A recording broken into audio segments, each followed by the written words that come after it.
The fifth house is a house that I particularly love and enjoy because who doesn't love their house of pleasure?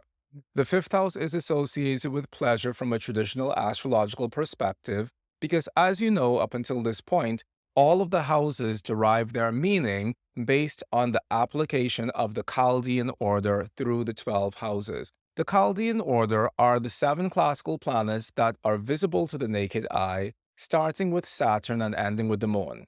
So that order is Saturn, Jupiter, Mars, Sun, Venus, Mercury, and the moon. And according to the ancient mystics of astrology, if we were to apply that Chaldean order to the 12 houses, then we would end up with Saturn corresponding with our first house, representing the gift of a physical embodiment within this lifetime.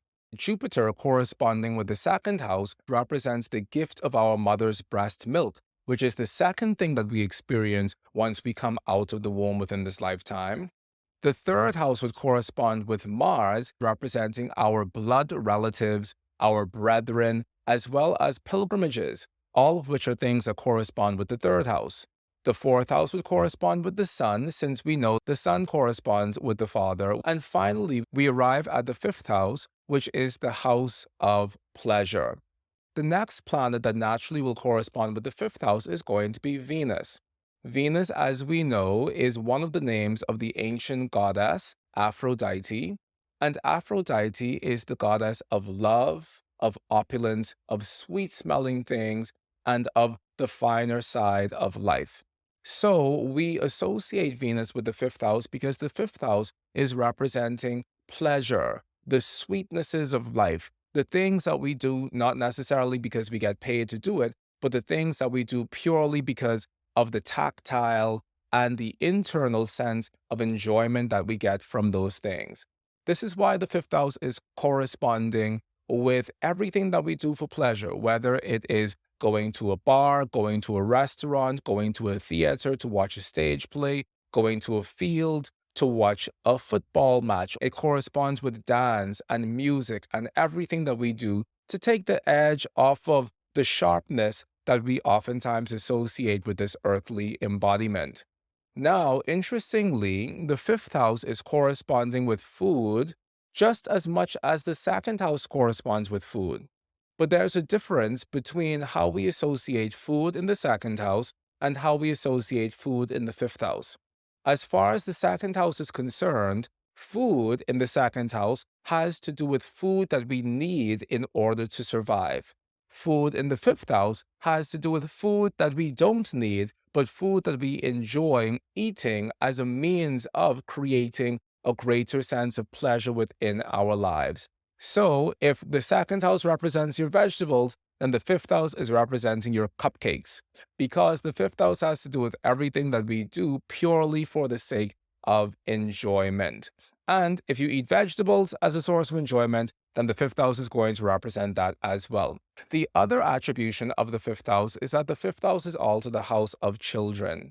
And a part of this is because the ancients thought that the fifth house represented the joy that the father in the fourth house received from his own progeny. So when we read traditional astrological texts, the reason why the fifth house is thought of as the house of pleasure is because the father in the fourth house takes great pleasure or finds great esteem from his children in the fifth house. And if we were to view the chart, not necessarily from the perspective of the fourth house being the house of the father, but if we were to step away from it and view it from the perspective of the first house being the house of the person who owns the chart, then the fifth house is corresponding with the greatest pleasure that person can derive within this lifetime from the perspective of the children that that person gives birth to.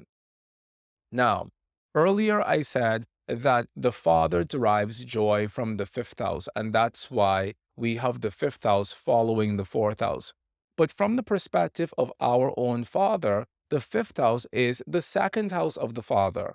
Therefore, if we're using our chart to establish whether or not we're going to inherit our father's money within this lifetime, we investigate the fifth house for that. Because in the same way as the fifth house is the house of my father, the second house from the fifth house is representing the wealth of my father. Another thing that I think is important as far as the houses are concerned is for us to know that the houses, traditionally speaking, have to do with the 12 sectors of the human body that we find mentioned in traditional astrology from a medical perspective. So, in traditional medical astrology, we find that the fifth house has to do with that person's fertility potential within this lifetime. Particularly within the charts of women, we can use the fifth house not just to represent their children or their progeny within this lifetime, but we can also use the fifth house to represent the womb and the overall state of the female reproductive system and the overall health of the female reproductive system.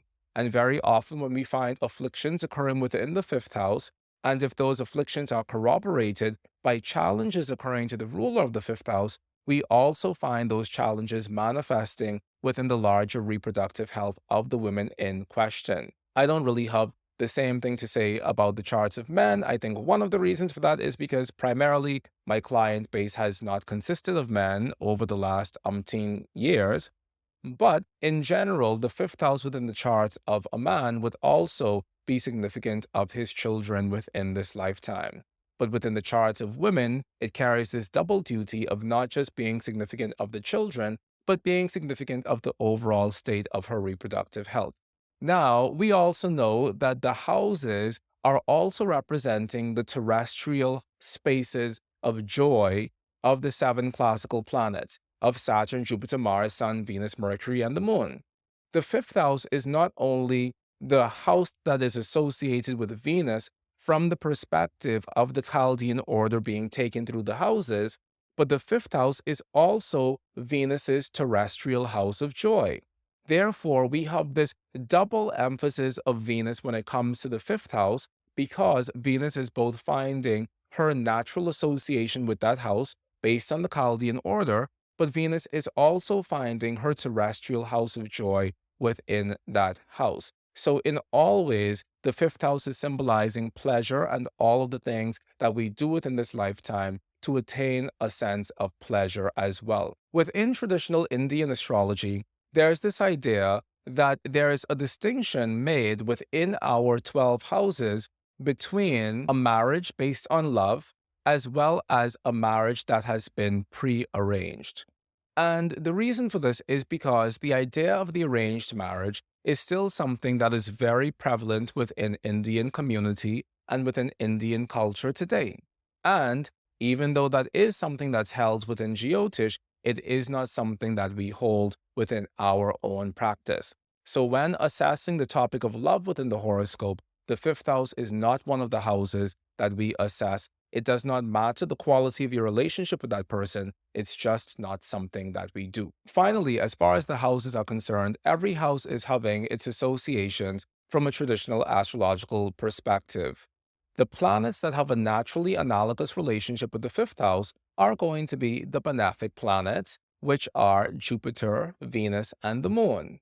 For those of you who didn't know, Ptolemy also listed the Moon as being a benefic planet because the Moon was thought of by Ptolemy as being hot and wet, as is the nature of Jupiter and Venus. For those of you who think that the Moon is cold and wet, think again, because according to Claudius Ptolemy, the Moon is a benefic planet because she, like Venus, like Jupiter, like our mother's womb, like the very food we eat and the earth we stand on, is hot and wet from Ptolemy's philosophy of the unfolding of the natures of the planets. So, Venus, the Moon, and Jupiter are all having an analogous relationship with the fifth house, and we love to see them here within our fifth house.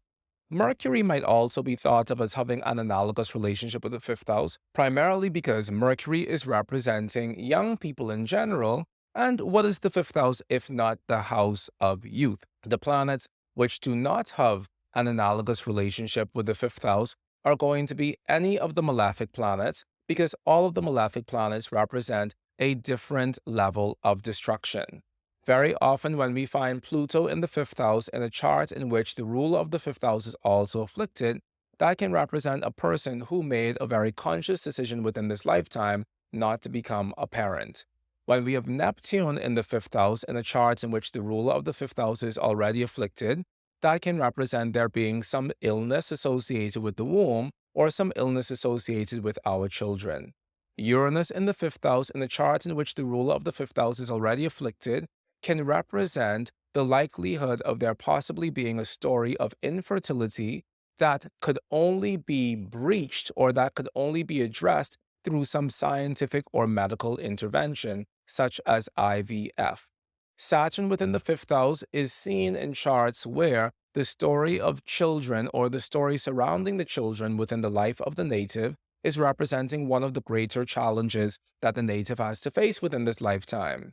Mars within the fifth house is thought of, particularly within Indian astrology, as being a very bad astrological omen because Mars is not synonymous with the moisture necessary to cause life to proliferate.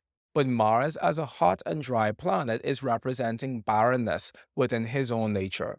Therefore, from a traditional astrological perspective, having Mars in the fifth house is also a sign of infertility and barrenness, both in the charts of men as well as in the charts of women.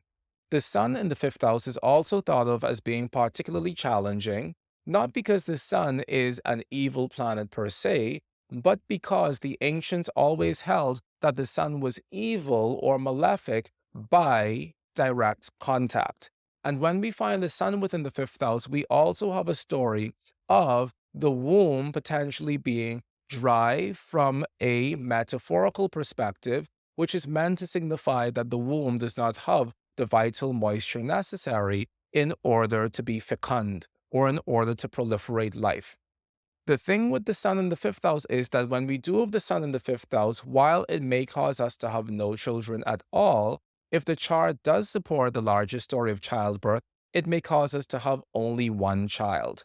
This is going to particularly be the case when we have Leo on the cusp of the fifth house with the Sun in the fifth house as well. And as we would imagine, having the North Node in the fifth house is thought of universally as being a great sign, whereas having the South Node in the fifth house is also thought of as being challenging from the perspective of our children, as well as our ability to have children in this lifetime, as well as our fundamental relationship to the children that we do have.